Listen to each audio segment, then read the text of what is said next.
ओम ह्रीं अरहं ळमो जिनाणम। परम पूज्य आचार्य प्रवर श्री पद्मनंदी देव विरचित ग्रंथराज पद्मनंदी पंचविंशतिका। आज हम जानेंगे देश व्रत उद्योतन। देश व्रत उद्योतन सार, पेज नंबर 48।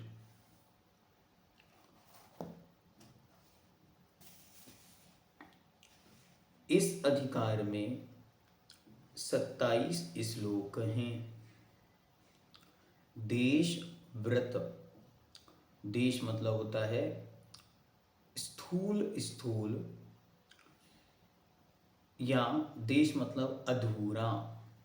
तो जो अभी व्रत पूर्ण नहीं हुए, ऐसे श्रावक के जो व्रत हैं उनको हम कहते हैं देश व्रत। उन देश व्रतों का उद्योतन करना, उद्योतन करना मतलब प्रकाशित करना, उनकी प्रभावना करना, उन्हें जगत के सामने प्रकट करना, इसका नाम है देश व्रत उद्योतन। तो इस अधिकार के अंतर्गत हम देश व्रत के विषय में और जो श्रावक के व्रत हैं उनके विषय में जानने का प्रयास करेंगे। आइए देखते हैं।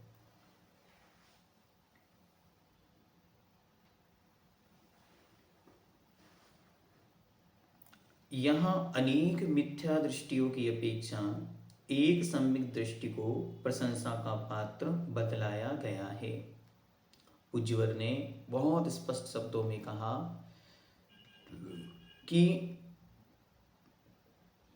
असंख्यात दाने गेहूं के हों और उनमें एक छोटा सा हीरा हो तो वह हीरा महत्वपूर्ण हो जाता है। ऐसे ही यहाँ मिथ्या दृष्टियों का बाहुल्य है। चारों तरफ मिथ्यात्व से युक्त जीव ही हैं। उनके बीच सम्यक दृष्टि जीव का होना अत्यंत दुर्लभ है। सो जो सम्यक दृष्टि है वो हीरे के समान है। यद्यपि हीरा कम होता है लेकिन जो होता है वो उत्कृष्ट होता है। तो ऐसे ही जो जिन शासन सेवी हैं, जिनेंद्र भगवान को मानने वाले हैं, जैन धर्म में अनुयायी हैं, वे हीरे के समान हैं।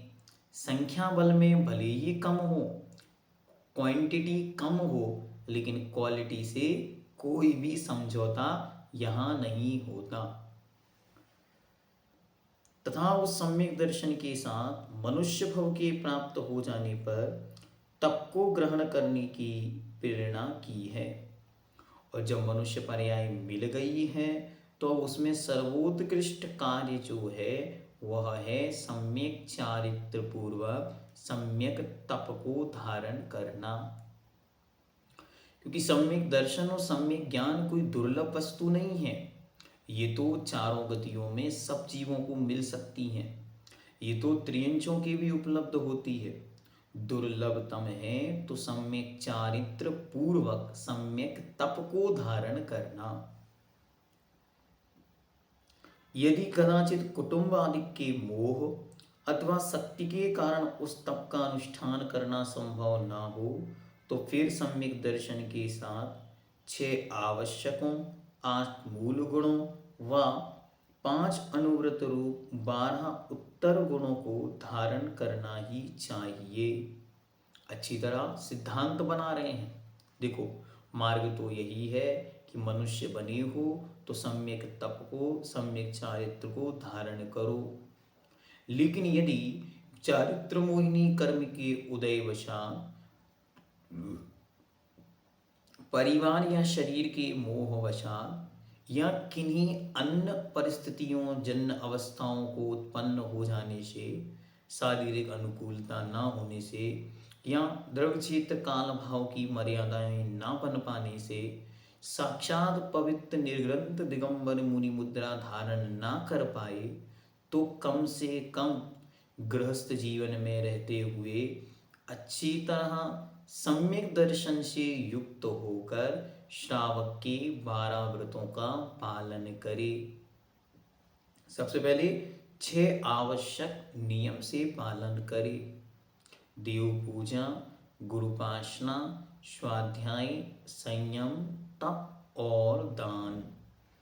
फिर 8 मूल गुणों का पालन करे। अच्छी तरह अष्टमूल गुणों को धारण करे। पंच उदंबर फलों का त्याग, पानी छानकर पीना, प्रतिदिन देव दर्शन और रात्रि भोजन का त्याग। अन्न अपेक्षा से देखें तो पंच उदंबर फलों का त्याग और 3 मकार, मद्य, मांस, मधु का त्याग और अनेक अपेक्षाओं से भी अष्टमूल गुणों का वर्णन अन्य अन्य ग्रंथों में देखने में आता। फिर 5 अनुव्रत रूप 12 उत्तर गुण, जो अनुव्रत से सहित 12 उत्तर गुण अर्थात 12 व्रत हैं। मूल गुण तो हो गए 8, उनके बाद जो बचे उनको नाम दे दिया उत्तर गुण। तो 5 अनुव्रत, 3 गुण व्रत और 4 प्रकार के शिक्षा व्रत, टोटल हुए 12 व्रत। इन 12 व्रतों का आचरण उस जीव को करना ही है। क्यों? मैं मुनि नहीं बन पाया, अब इन 12 व्रतों का पालन अच्छी तरह करूं। छेड़ालाकार ने स्पष्ट रूप से लिखा कि 12 व्रत के अतिचार पन पन न लगावे। अगर 12 व्रतों के जो 5 अतिचार हैं उनको नहीं लगाता तो वह जीव क्या करता? यहाँ से मरण करके स्वर्ग 16 उपजावे, स्वर्ग 16 उपजावे। यहाँ से अच्छी तरह 12 व्रतों का निर्दोष पालन करते हुए कोई जीव सलेखना समाधि पूर्वक मरण करेगा तो 16वें स्वर्ग में मनुष्य देव भव को धारण करेगा। तहते चय नर तन धरे, वहां से आकर यहाँ मनुष्य तन धरे। मुनि हवे, मुनि होकर शिव जावे, मोक्ष को प्राप्त करता है। मात्र कितने भाव? 3 भाव शेष। एक यह भाव, यहाँ से देव पर्याय और वहां से आके फिर मनुष्य होना। ये किनको? ये मुनियों की बात नहीं कर रहे, ये उत्कृष्ट 12 व्रतों के पालन करने वाले श्रावक की महिमा है। इसलिए इस जीवन में बार बार ये प्रयास करें, बार बार ये कोशिश करें कि हम प्रतिमाएं धारण कर सकें। जितनी बने, जहां से बने, जैसे बने, अनुकूलता अपने जीवन में धारण करें। इनके बिना मुक्ति का द्वार नहीं खुलता। अच्छी तरह ये मार्ग प्रशस्त करें कि मुनि मुद्रा के बिना मुक्ति नहीं है, सम्यक चारित्र के बिना मुक्ति नहीं। और मुनि बनने का रास्ता यदि इस पंचम काल में हमारे सामने दिख नहीं रहा हो तो कम से कम हम श्रावक अवश्य बने। 12 व्रतों का पालन नियम से करें। 12 व्रतों के पालन के लिए बहुत अच्छी तरह अपने जीवन को, अपने संस्कारों को विकसित करें। मजबूती पूर्वक, दृढ़ता पूर्वक 12 व्रतों का पालन होता है। व्रतों में कदाचित दोष भी लग जाएं, लेकिन व्रत से खंडित नहीं होना, छूटना नहीं है। नहीं, हमारा तो ऐसा प्रैक्टिस हो कि एक भी व्रत में एक भी दोष नहीं लगे, उस दिन हम व्रत लेंगे, तो फिर कभी व्रत नहीं लोगे। आचार्य भगवान चारित्र चक्रवर्ती शांति सागर जी महाराज कहते थे, कदाचित कोई व्रत में दोष लगता है तो उसका प्रायश्चित है। प्रायश्चित ग्रंथ क्यों बने अगर दोष लगता ही नहीं? तो दोष लगना संभव है, लेकिन दोषों का नाम ले लेकर व्रत को ही नहीं छोड़ देना। व्रतों को धारण करो। जैसे हम हमेशा आप लोगों से कहते हैं और बार बार इस बात को आप भी ध्यान में लाइए कि 5 अनुव्रतों में कौन सी चीज है जो हम पालन नहीं कर पा रहे हैं? मात्र एक, क्या? कुएं का पानी। उसके अलावा बाकी सब तो पालन करने में आसानी है। तो हम कम से कम कुएं के पानी की छूट लेकर अपने अनुव्रतों का पालन तो प्रारंभ करें। यद्यपि प्रतिमा नहीं होगी, लेकिन फिर भी हमारे परिणामों में कितनी निर्मलता और विशुद्धि बढ़ेगी। बार बार ये भावना आए कि जल्दी से हमारी वो व्यवस्था और बन जाए तो हम जल्दी से प्रतिमाधारी हो जाएंगे। तो अभ्यास पूर्वक 4 अनुव्रतों का पालन निर्दोष आप कर सकते हैं, लेकिन कभी जीवन पर्यंत धारण ही नहीं करते। क्यों नहीं करते? क्योंकि अब हमारी एक समस्या है, इसलिए हमने सारी और समस्याएं पाल के रखी। कई लोग तो शुद्धि का भोजन बनाते हैं, खाते हैं, करते हैं और कभी भी प्रतिमाएं नहीं लेते। तो आप प्रैक्टिस में लाओ। फिर इससे और अच्छी बात क्या? उससे अच्छी बात दिग्व्रत, देश व्रत, अनर्थ दंड व्रत, ये कौन पालन नहीं कर सकता? कोई भी श्रावक अच्छी तरह निर्दोष रीति से जिसका जीवन हो, लोभ लालच कषाय जिनके कम हो, उनके लिए ये आसान है। जिनके खूब बड़े बड़े कोई व्यापार नहीं करने हो, देश विदेशों के घूमने की जिनकी चाहत खत्म हो गई हो, वे लोग अच्छी तरह इन व्रतों को ले सकते। दिग्व्रत, देश व्रत, अनर्थ दंड व्रत। इसके बाद अच्छी तरह से सामायिक करना, पोषद करना, अष्टमी चतुर्दशी को एकादश उपवास करना और अतिथि संविवाह करना और सल्लेखना की भावना भाना। इतना सा तो है ही, कोई बहुत बड़ा नहीं है, लेकिन हमारे दिमाग में ये सेट हो गया है कि ये जो बहुत बड़ा कार्य है, लेकिन इसे अभ्यास पूर्वक रोज प्रतिदिन इसकी भावना करके हम हमेशा आपको यही प्रेरणा देंगे कि बार बार अपने आप को ये समझाएं, हमें इस जीवन में व्रती बने बिना पर्याय नहीं छोड़नी है। 24 मिनट की सामायिक हमने आपको बताई, कितनी लोगों का मन बन गया। ऐसे ही अपना परिमाण करना सीखें। भोगो भोग का परिमाण करें, अपने आवागमन का परिमाण रखें। विदेश नहीं जाना, विदेश जाने का त्याग। जीवन में एक बार मैं विदेश जाऊंगा, एक बार की छूट। सामायिक रोज अच्छी तरह करें। अष्टमी चतुर्दशी का एकादशना करें। एकादशना नहीं बनता, एक टाइम भोजन करें, दूसरे टाइम फलाहार या पानी लें। इससे आपको आगे के व्रतों के लिए प्रेरणा मिलेगी। दिग्व्रत, देशव्रत अपनी जीवन पर्यंत के लिए महीने, 2 महीने, 6 महीने, 15 दिन, 7 दिन की मर्यादाएं करें। हमें कहाँ जाना, कहाँ नहीं जाना आदि। इन सब चीज़ों के करने से आपके अंदर दृढ़ता आएगी। 12 व्रत अभी नहीं भी पले तो 12 व्रतों का अभ्यास रूप साधना हमारी प्रारंभ हो जाए। और जिनकी अनुकूलता है वे तो अपने जीवन में संकल्प कर लें कि मरण के पहले 12 व्रत धारण करने ही हैं।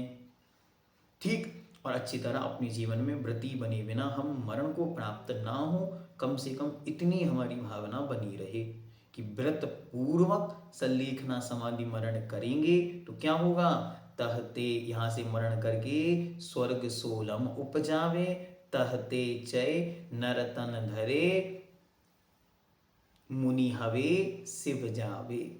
ये पंक्तियां पढ़ते आश्चर्य उत्पन्न होता, कितनी सी बात कह दी और कितना सरल मार्ग। यहाँ 16 प्रकार, यहाँ 12 प्रकार के व्रतों का निरतिचार पालन करता, यहाँ से मरण करके स्वर्ग में देव बनता, वहां से मरण करके यहाँ मनुष्य बन के, मुनि बन के मोक्ष चला जाता। इतना सा रास्ता। पूज्य आचार्य भगवंत विद्यासागर जी महाराज हमेशा प्रेरणा देते अपने प्रवचनों के माध्यम से कि देखो, जो इस पंचम काल में मुनि की स्थिति है वो आपकी स्थिति है। मुनि भी यहाँ से मरण करके स्वर्ग जाएंगे, वहां से आके फिर मुनि बनेंगे, फिर मोक्ष जाएंगे। बस वही सिस्टम मुनि मनुष्यों का है, गृहस्थों का है, श्रावकों का है, व्रतियों का है। वे यहाँ से मरण करके देव बनेंगे, देव बन के फिर यहाँ आएंगे, फिर मोक्ष चले जाएंगे। तो दोनों के लिए मार्ग वही है जो आगम में उल्लिखित है। बस हम सबको दृढ़ता पूर्वक उसे धारण करने का मानस तैयार करना है। हमारा तो हमेशा हर किसी से कहना है, क्या कहना है? जहां जहां घूमना है अभी घूम आओ। जहां जहां जो भी क्षेत्र देखना है, स्थान देखने हैं, सब जगह जाओ बढ़िया। क्यों? हम बाहर की तो दिक्कत है, घर में तो हमारे यहाँ सब शुद्धि का सोली का व्यवस्थित होता है, लेकिन बाहर जाने पर हमारे सब नियम टूटते हैं। तो हमारा क्या, अच्छी तरह पहले से ही सारे तीर्थ यात्राएं, वंदनाएं, विदेश घूमना सब कर लो और करके आके जल्दी से व्रत ले लो। क्यों? वही वाला सिस्टम। अगर आपको लगता है आयु 200 वर्ष की है तो बाद में ले लेना, जिनको लगता है 120 की है वो बाद में ले लेना, लेकिन जिनको लगता है आज रात में सोए कल ना उठे तो क्या करो, आज ही ले लो, कल मिले ना मिले। इसीलिए अच्छी तरह अपना मन बनाओ कि हमारे जितने चारों दिशाओं में बड़े बड़े तीर्थ हैं हम उनकी वंदना कर लें। बाहर आदि कहीं घूमने जाने की व्यवस्था है उसको अपनी तरह मानस में बना लें। उसके बाद अपने अनुव्रतों की प्रैक्टिस करनी शुरू कर दें, अपने अनुव्रतों का अभ्यास शुरू करें। हर व्यक्ति को अपने अनुव्रतों का अपने आप में अपने पास रत्नकंडक श्रावकाचार हमने पढ़ा है, सारे व्रत हमारे पास हैं, उनकी एक अच्छी डायरी मेंटेन करें, अपने व्रत अपने नियम अपने संकल्प उस डायरी में लिखते चले जाएं। हमें अवार्ड नहीं लेना किसी से कि भैया कोई प्राइज दे, हम 25 साल से रात में नहीं खाते तो कोई हमें अवार्ड देगा। हमारा अवार्ड तो तब मिलेगा जब हमें साक्षात मुक्ति की उपलब्धि होगी। जिस दिन हमें स्वयं केवल ज्ञान प्रकट होगा उस दिन हमारा सब स्वाध्याय सफल हो जाएगा। जिस दिन हमें मुक्ति मिलेगी उस दिन हमारा सारे नियम सारे संकल्प सारे यम सारे संकल्प सारे व्रत सब सफल हो जाएंगे। वही हमारा नोबेल प्राइज है, वही हमारा भारत रत्न है, वही हमारे अवार्ड हैं। और हमें रास्ते में कोई पुरस्कार की कोई चाहत नहीं है कि हमारे नियमों को कोई पुरस्कृत करे। इसलिए जगत में प्रचार हो नहीं, कोई प्रचार की आवश्यकता नहीं, लेकिन नियम दृढ़ता पूर्वक होने चाहिए। सब अपने अपने नियमों की डायरी मेंटेन करके रखें। यही भवसागर से पार होने वाली नाव है और कुछ भी नहीं। कौन कौन से नियम होने चाहिए इस पे हम सब कभी विस्तार से चर्चा करेंगे, और जब चर्चा करेंगे तो उसकी वीडियो की लिंक भी आपको डिस्क्रिप्शन में दे देंगे। आगे, साथ ही रात्रि भोजन का परित्याग करते हुए पवित्र व योग्य वस्त्र से छाने गए जल का पीना तथा शक्ति के अनुसार मौन आदि अन्य नियमों का पालन करना भी श्रावक के लिए पुण्यवर्धक है। श्रावक को क्या चाहिए कि रात्रि का भोजन पूर्ण रूप से छोड़ दे। आप लोग गृहस्थ में रहते हैं, अच्छी तरह अपना पूरा व्यवस्थित जीवन जिए। कैसे जीवन जिए महाराज? भैया जी हम तो चाहते हैं 4 बजे ही भोजन कर लें, लेकिन घर वाले सबको कराते कराते लेट हो जाते। आप लोग अच्छी तरह सिस्टम बना लो अपना भोजन, जैसे मानो 4:30 5:30 बजे सूर्य का अस्त होना है, आप अच्छी तरह 5:15 के 5:20 के पहले अपना भोजन करके फ्री। फिर जो घर के व्यक्ति आए उनको भोजन उनकी व्यवस्था के अनुसार करा दें, उनकी व्यवस्था के अनुसार उनको भोजन का आलम्बन दे दें। और कोशिश करें अगर अपने को ना करना पड़े उनके लिए और उनकी व्यवस्था बन जाए तो सबसे बेस्ट है। लेकिन कभी भी अपने नियम दूसरों के लिए नहीं तोड़ने। क्यों नहीं तोड़ने उसका अच्छी तरह सुने। आप अकेला अवतरे वो मरण अकेला हुए, और या कहो इस जीव को ये साथी सगा न कोई। हम दूसरों के चक्कर में अपने नियम भंग करेंगे, अपनी साधना भ्रष्ट करेंगे तो ये कोई भी यहाँ साथ देने वाले नहीं। पर्याय छूटने पर उन सबका पुण्य पाप हमें ही मिलना है और उसे भोगने वाले हम ही होंगे। अन्य कोई वहाँ उपलब्ध नहीं होगा। इसलिए किसी के लिए भी अपने धर्म से पतित होने की आवश्यकता नहीं। और शक्ति अनुसार जितना हो सके उतना मौन पालन करें। मौन पालन से क्या होता है? मौन पालन से विवाद नहीं होते, कषाय नहीं होती, अरुचि रुचि का भेद मिट जाता है। पर मौन में ऐसा नहीं कि आऊं आऊं आऊं करना, ऐसे काम नहीं करना, इशाराबाजी नहीं करना। मौन का अर्थ मन वचन काय तीनों से मौन होना। वरना आपने मौन तो ले लिया, उसके बाद लोगों को परेशान कर रहे हैं, ये लाओ ऐसे करो वैसे करो आदि। जब तक मौन है तब तक मन वचन काय तीनों से मौन होना चाहिए। चूंकि श्रावक अनेक पाप प्रचुर कार्यों को करके धनों का उपार्जन करता है, अतएव उस पाप से मुक्त होने के लिए उसके लिए दान की आवश्यकता है। और उसके महत्व को दिखलाकर सत्पात्र के लिए आहार आदि रूप 4 प्रकार के दान की विशेष प्रेरणा की गई है। अच्छी तरह जीवन भर ध्यान रखो, दान क्यों देना है? हम श्रावक हैं, हमारी हर क्रिया पाप से प्रचुर है, मतलब पाप से लदी हुई है। हम एक भी क्षण पाप से बच नहीं पाते। हमेशा ये पाप पुण्य क्रिया भी करो तब भी आगे पीछे पाप आके खड़ा हो जाता। और घर गृहस्थी का काम ये तो पाप की प्रचुरता को अधिकता को अत्यंतता को लिए हुए है। तो हमें क्या करना? जो हम धन अर्जित करते हैं उसका कुछ परसेंटेज नियम से दान देना है। इससे क्या होगा? रुधिर धावते बारी, जैसे खून के धब्बों को पानी धो देता है, वैसे ही ग्रस्त जीवन में आरंभ के निमित्त से उत्पन्न होने वाले पापों को दान के माध्यम से धोया जाता है। इसलिए सबको ये संकल्प लेना है अपने जीवन में कि हमें दान अवश्य करते रहना है। दान करने की सबसे सुंदर व्यवस्था ये, अपने जीवन में एक ठोस दान करके अवश्य जाना। ठोस दान मतलब क्या होता? किसी एक मंदिर का निर्माण करा के जाना। भैया जी मंदिर तो बहुत बड़ी बात है, करोड़ों का लागत लगेगी, उतना तो हम करा नहीं सकते, तो क्या करें? कम से कम एक जिन बिंब की प्रतिष्ठा अवश्य कराना। मतलब एक प्रतिमा अपने निमित्त से जरूर विराजमान हो। उतना नहीं बने तो क्या करना? अपने जीवन में कम से कम एक सिद्ध चक्र विधान रचाना। ये हर गृहस्थ को कंपलसरी लिख दो कि एक गृहस्थ को अपने जीवन में इन 3 कामों को अवश्य कराने। या तो एक जिनालय पूरा बनवाए, पूरा जिनालय नहीं बनवा सकता तो कम से कम एक जिन बिंब की प्रतिष्ठा अवश्य कराए। उतना भी ना हो तो कम से कम एक सिद्ध चक्र महामंडल विधान का आयोजन अवश्य करे। इससे क्या होगा? जीवन भर में संचित पापों का प्रमार्जन, परिमार्जन, प्रायश्चित, प्रतिक्रमण हो जाएगा। छोटे छोटे दान 4 प्रकार के दान कहे। उनके अलावा अन्य भी करुणा दान, समदत्ति दान, दयादत्ति आदि रूपों में अनेक दान कहे हैं। तो आपने अपनी योग्यता पात्रता के अनुसार, सामर्थ्य के अनुसार शक्ति तस त्याग, शक्ति तस तप आदि की भावनाओं को हृदय में रखते हुए अनुकूलता अनुसार अवश्य दान करते रहें। छिपाना नहीं। अगर शक्ति को छिपाएंगे तो नियम से अगले भवों में महानतम कष्ट को भोगेंगे, और यहाँ देकर जाएंगे तो अगले भवों में बराबर उससे अनंत गुना पाएंगे। इसलिए अनुकूलता हो तो हमेशा दान देकर ही अपने जीवन का उपसंहार हो, ऐसा सोचो। जितने ये 60-70 साल उम्र के हो गए हैं, वे अपने किसी एक बड़ी राशि को, अपने जीवन का जो भी उनके पास संचित धन है या स्वर्ण आभूषण आदि हैं, उनमें से एक द्रव्य का बड़ा सा हिस्सा निकाल के कहीं एक जिनबिंब की प्रतिष्ठा करा दें। हम चले जाएंगे फिर होगा नहीं, आपकी स्मृति में कराए गए दान का पुण्य आपके खाते में नहीं जाता। हाँ, या कोई कनेक्शन नहीं है कि आपकी स्मृति में आपका पुत्र कराएगा और आपके खाते में जाएगा, नहीं।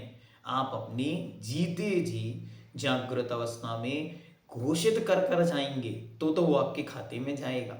इसलिए कोशिश ये करो कि अपने मरण के पूर्व यदि आपके पास द्रव्य है, द्रव्य के लिए लड़ना नहीं कि अब हमारे पास है ही नहीं तो अब हम क्या करें, नहीं, आकुल व्याकुल नहीं होना, क्योंकि जो है उसमें ही तो पाप लगा है, तो पाप धोना है तो तभी तो धुलेगा जब है। जब है ही नहीं तो कोई बात ही नहीं। तो जिनके पास है वो उसमें से द्रव्य निकाल कर अच्छी तरह इन कार्यों में लगाए। तो सब अपने मन में 3 संकल्प कर लें, जो पूर्ण हो जाए वो ठीक, लेकिन इन 3 में से कोई एक संकल्प आपको करना ही है। एक पूरा जिनालय बनवाना, एक जिनबिंब की प्रतिष्ठा, और एक सिद्ध चक्र विधान रचाना। ऐसा नहीं हमने थाली की द्रव्य थाली में ली और 2 लोग बैठ के विधान कर लिया, नहीं, ठाट बाट से सिद्ध चक्र विधान रचाना, महान प्रभावना करना सिद्ध चक्र के माध्यम से। ठीक, तो इन कामों को सब व्यक्तियों को करना है। क्यों करना है? क्योंकि हमने जीवन भर आरंभ करके परिग्रह के माध्यम से, घर गृहस्थी उद्योग के माध्यम से जो हिंसा, दोष, पाप पैसे के अर्जन में किया है, उन सब का परिमार्जन, प्रक्षालन हो। श्रावक के 6 आवश्यकों में देव दर्शन व पूजन प्रथम है। देव दर्शन आदि के बिना उस गृहस्थ आश्रम को पत्थर की नाव के जैसा निर्दिष्ट किया है। इसके लिए चैत्यालय का निर्माण अतिशय पुण्यवर्धक है। देखो अभी आगे वर्णन करेंगे कि एक छोटी सी सरसों के दाने के बराबर प्रतिमा हो और धनिया पत्ती के पत्ते बराबर जिनालय हो, इतना भी कोई विराजमान करेगा तो साक्षात तीर्थंकर प्रकृति जैसे महान पुण्य का भागी बनेगा। क्या सुना? अब ये महाराज बतलाएंगे। इसी अधिकार के अंदर कि एक सरसों के दाने बराबर प्रतिमा और धनिया पत्ती के पत्ते के बराबर जिनालय, छोटा सा जिनालय, छोटी सी प्रतिमा की विराजमान करने की भावना जो भाएगा वो तीर्थंकरों जैसे महान पुण्य को पाएगा। और हम और आप तो महान पुण्यशाली हैं, सौभाग्यशाली हैं, द्रव्य से परिपूर्ण हैं, द्रव्य की उपलब्धि हुई है जीवन में, तो फिर इस कार्य को करे बिना इस जीवन में जाना नहीं। प्राण आ भी जाए तो प्राणों से कहना अभी रुको, अभी हमको एक काम करना बाकी है। क्या काम करना बाकी है? एक प्रतिष्ठा करानी बाकी है। जब वह प्रतिष्ठा पूर्ण हो जाएगी उसके बाद ही हम इस देह को छोड़ेंगे।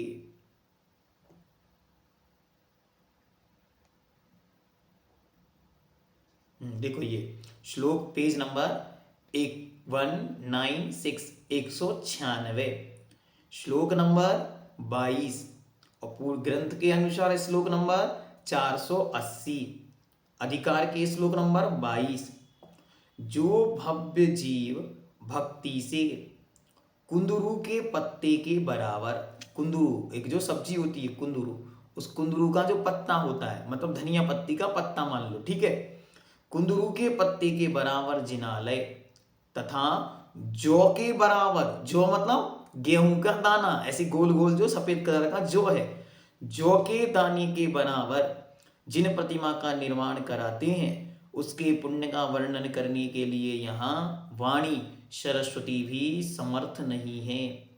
फिर जो भव्य जीव उन जिनालय एवं जिन प्रतिमा दोनों का ही निर्माण कराते हैं उनके विषय में क्या कहा जाए, अर्थात वह तो अतिशय पुण्यशाली हैं ही। रेफरेंस है, देख लें अच्छी तरह, ठीक। अब वो कहते हैं कि इतना भी जिनसे नहीं हो रहा है उनको क्या करना।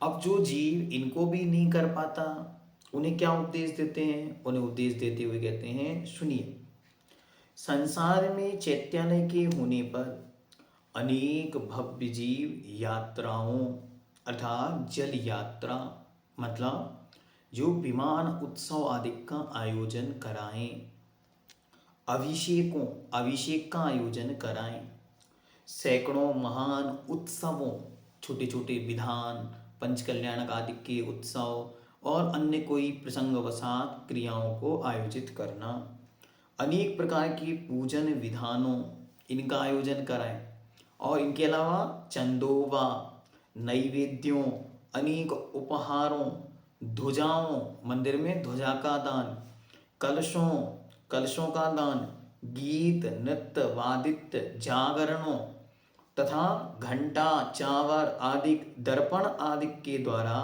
उत्कृष्ट शोभा का विस्तार करके निरंतर पुण्य का उपार्जन करते हैं।